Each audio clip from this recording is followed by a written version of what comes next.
To'polon qilayotgan, sho'xlik qilayotgan bolani aslo urishmang. Uni jim o'tirishga majbur qila ko'rmang, bu mumkin emas.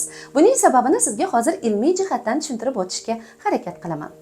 2003-yilda daniyalik olima Bente Pedersen rahbarligidagi ilmiy jamoa bir tadqiqot o'tkazadi va bu tadqiqot natijalariga ko'ra mushaklar harakatlanayotgan vaqtda maxsus oqsillar hosil bo'ladi. Ya'ni bular miyakinlar deb ataladi.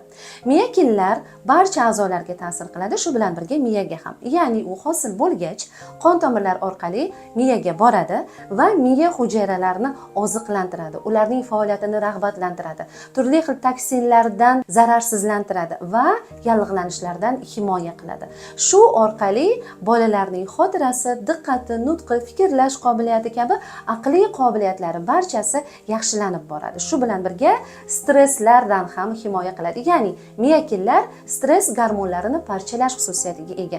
Natijada bola aqliy qobiliyati yuqori bo'lish bilan birga ruhiy barqaror shaxs sifatida ham yetiladi.